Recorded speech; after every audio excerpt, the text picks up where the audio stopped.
Dia 2. Gênesis, capítulo 2. Dessa forma foi concluída a criação dos céus e da terra, com tudo que neles existe. E no sétimo dia, tendo Deus terminado a sua obra, ele descansou. Deus abençoou o sétimo dia e o declarou santo, pois nele descansou de toda a obra da criação. Esta é a história de origem dos céus e da terra, criadas por Deus. Ainda não havia vegetação, nem semente que houvesse brotado na terra, porque o Senhor Deus ainda não havia feito chover sobre a terra. E também não havia seres humanos para cultivar a terra, mas um vapor de água subia da terra e irrigava toda a superfície do solo. Então o Senhor Deus formou o corpo humano do pó da terra e soprou em suas narinas o fôlego da vida, e ele tornou-se um ser vivo. Plantou também o Senhor Deus um jardim no Éden, para os lados do Oriente, e nesse jardim colocou o homem que havia criado. Então o Senhor Deus fez brotar todas as espécies de lindas árvores que produziam frutas boas como um alimento. No centro do jardim estava a árvore da vida e a árvore do conhecimento do bem e do mal. Nascia no Éden um rio que atravessava o jardim para o irrigar, dividindo-se depois em 4 braços. Um destes braços era o rio Pisson, que atravessava toda a terra de Havilá. Nessa região existe ouro. Este ouro era de fina qualidade. Lá também existiam pedras preciosas, como o bidélio e a pedra de ônix. O segundo braço do rio chama-se Gion e percorre toda a terra de Cush. O terceiro braço é o rio Tigre, que corre pelo lado leste da Assíria. E o quarto braço é o rio Eufrates. O Senhor Deus colocou o homem no jardim do Éden para cuidar dele e o cultivar. E deu-lhe a seguinte ordem: você pode comer de toda a árvore que está no jardim, mas não coma da árvore do conhecimento de bem e do mal, porque no dia que comer dessa fruta, certamente você morrerá. Depois disse o Senhor Deus: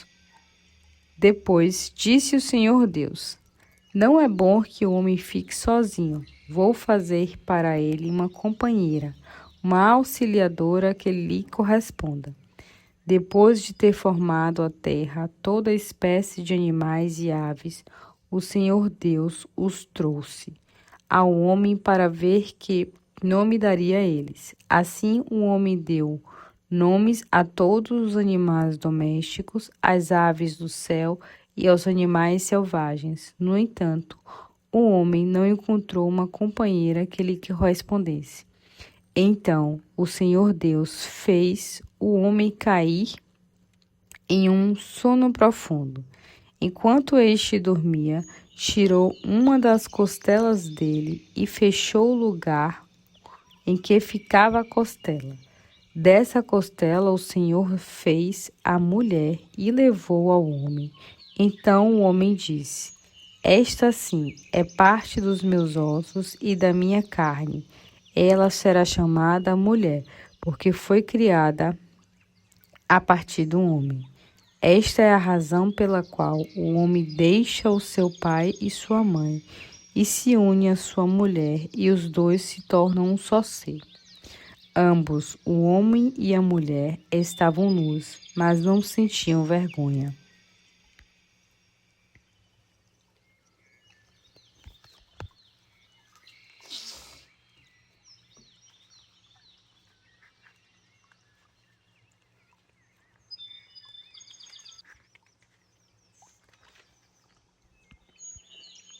Mateus capítulo 2.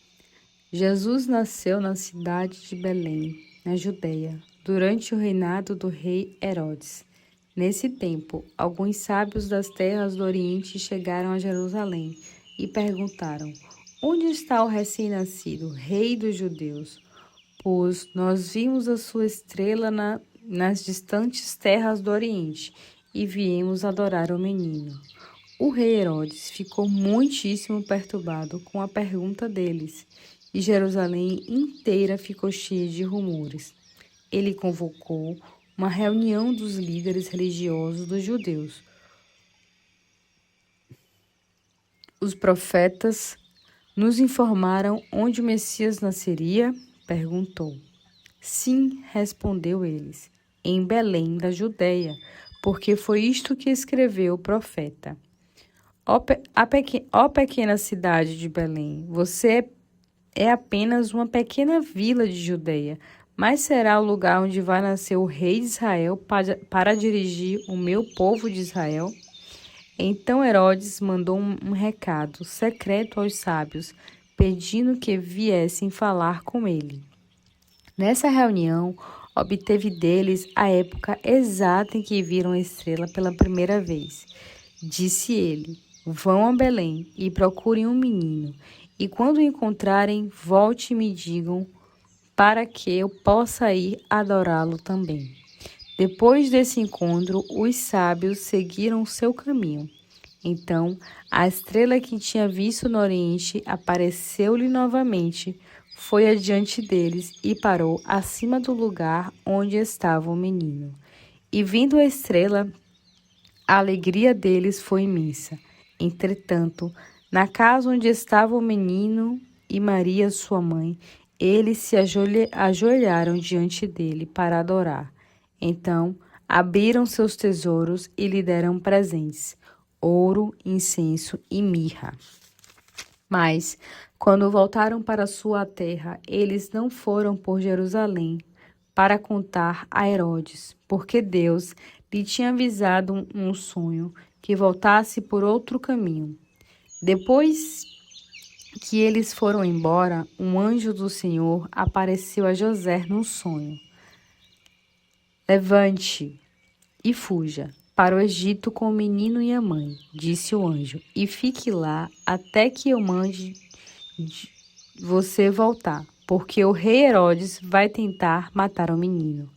Naquela mesma noite, ele partiu para o Egito com Maria e o menino. Ficou lá até a morte do rei Herodes. E assim se cumpriu o que o Senhor tinha dito por meio do profeta: Eu chamei o meu filho do Egito.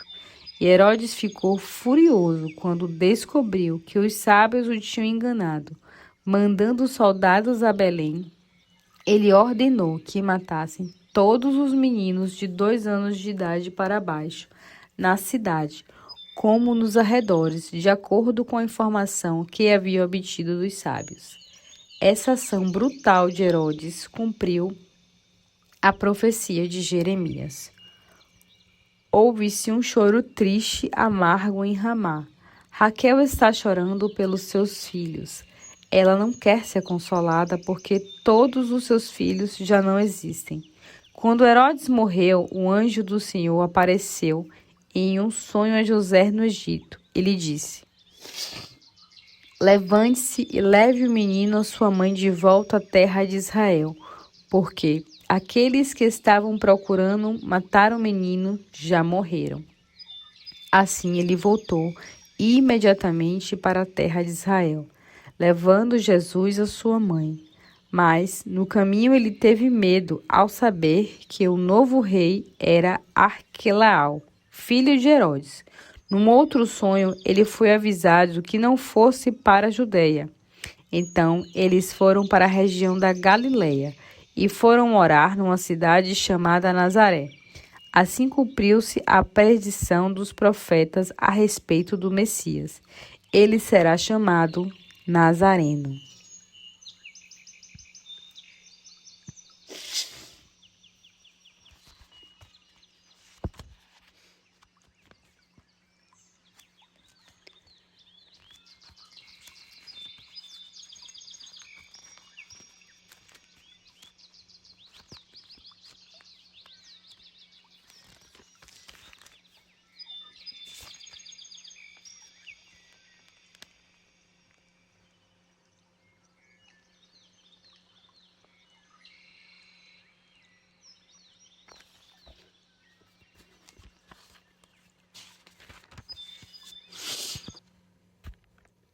Esdras, capítulo 2. Esta é a relação dos judeus exilados que voltavam. Esta é a relação. Capítulo 2. Esdras, capítulo 2. Esta é a relação dos judeus exilados que voltaram para Jerusalém e para as outras cidades de Judá, das quais eles haviam sido deportados para a Babilônia pelo rei Nabucodonosor. Os líderes eram Zorobabel, Jesuá, Neemias, Seraías, Realias, Mordecai, Bilzã, Mispar, Bigvai, Reum e Baná.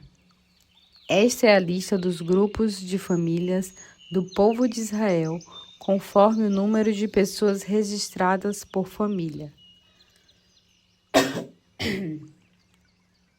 Da família de Paraós, 2.172.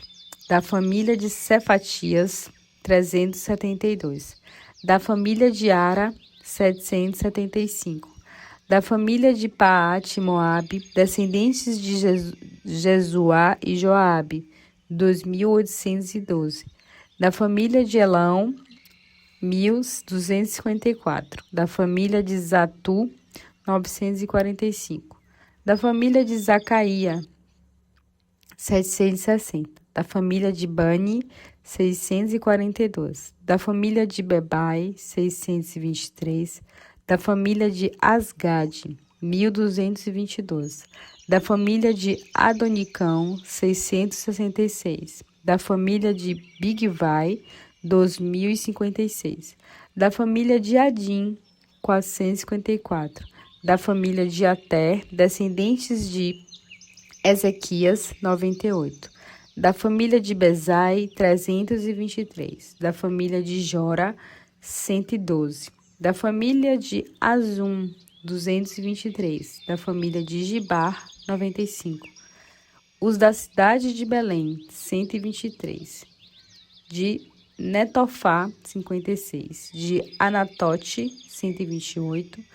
De Asmavete, 42. De Kiriate Arim, Kefina e Berote, 747. De Ramá e Geba, 621. De Micmas, 122. De Betel e Ai, 223. De Nebó, 52. De Mages, 156. De Elão, 1.254. De Arim, 320. Lod, Hadid e Ono, 725. De Jericó, 345. De Sinaá, 3.630. Esta é a lista dos grupos de família dos sacerdotes que voltaram do cativeiro. Dos descendentes de Jedaías por meio da família de Jesuá, 973. Da família de Imer, 1.052. Da família de Passur, 1.247.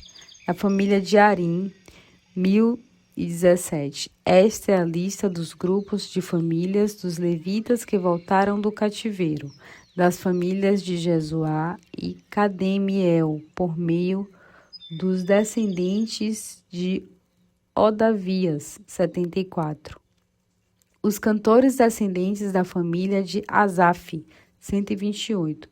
Dos porteiros do templo das famílias de Salum, Ater, Talmão, Acube, Atita e Sobaia, 139.